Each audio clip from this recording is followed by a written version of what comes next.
जो बच्चे hyper active होते हैं, ज़्यादा सक्रियता होती है, उनके लिए थेरेपी के सेशन होते हैं। कैसे हम बच्चों के साथ व्यवहार करें, अगर समझदारी के साथ आचरण करते हैं तो बच्चा धीरे धीरे शांत हो जाता है, हाइपर एक्टिव नहीं रहता। आज ये बहुत बड़ा मनोरोग, प्रायः 50% बच्चों में आ गया है हाइपर एक्टिव बच्चा, ये मनोरोग है एक प्रकार। लेकिन उसको कैसे वो थेरेपी करिएगा तो धीरे धीरे वो बच्चा शांत होता है। जब तक आप सोचिएगा तब तक कर कुढ़ा के वो बैठ जाएगा, हाँ हाँ हाँ हाँ करिए तब तक वो घटना कर देता है। तो ये हाइपर एक्टिव बच्चे होते हैं। तो कहने का उसी तरह मन है, जैसे ही मन को देखना शुरू करते हैं वैसे ही मन शांत हो जाता है। आप फिर पूछेंगे कैसे देखें, खुद से खुद को अलग कर महसूस करें। सबसे पहले मन इंद्रियों को देख रहा है, कैसे आंख बंद कर ध्यान मुद्रा में बैठे, इंट्रोवर्ट हो, अंतर्मुखी होकर आते जाते श्वास को महसूस करिए। ये कौन देख रहा है? तो मन देख रहा है। मन को देखिए, आते जाते विचार को देखिए, क्या क्या सोच रहा है, क्या विचार रहा है, उसके उधेड़बुन को देखिए। ये कौन देख रहा है? वो है आत्मा।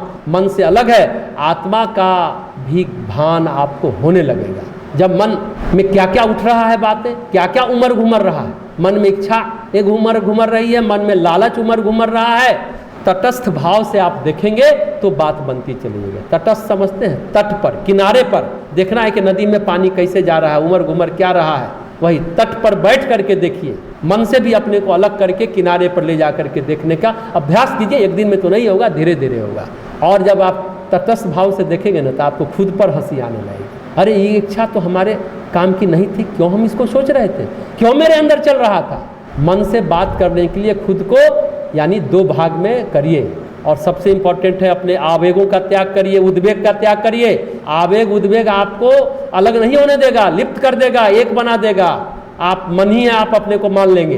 तो कोई कुछ बोला, क्या होता है आवेग में, फटाक से हम लोग प्रतिक्रिया कर देते हैं, थप्पड़ मार देते हैं। कोई विचार आता है, फटाक से उठ के चल देते हैं। और देखिए, ध्यान से समझिए, सारे विचार अंदर नहीं आते। कुछ विचार आपके कर्म और चित्त की दिशा से प्रेरित होकर उभरते हैं और कुछ विचार बाहर से संप्रेषित भी होते हैं। इसका प्रभाव ही आपके मन पर पड़ता है, अच्छा या बुरा फिर आप महसूस करते हैं। अगर हम साक्षी बन जाते हैं और वृत्तियों से प्रेरित विचार तब रुक जाएगा और बाहर से प्रेरित विचार भी रुक जाएगा, दोनों रुक जाएगा, आपको प्रभावित नहीं कर पाएगा। कब? जब आप साक्षी हो जाते हैं, मन से मन को अलग करके देखते हैं। इस तरह से मन को समझाया जा सकता है, मन से बात की जा सकती है, उसको दिशा दी जा सकती है।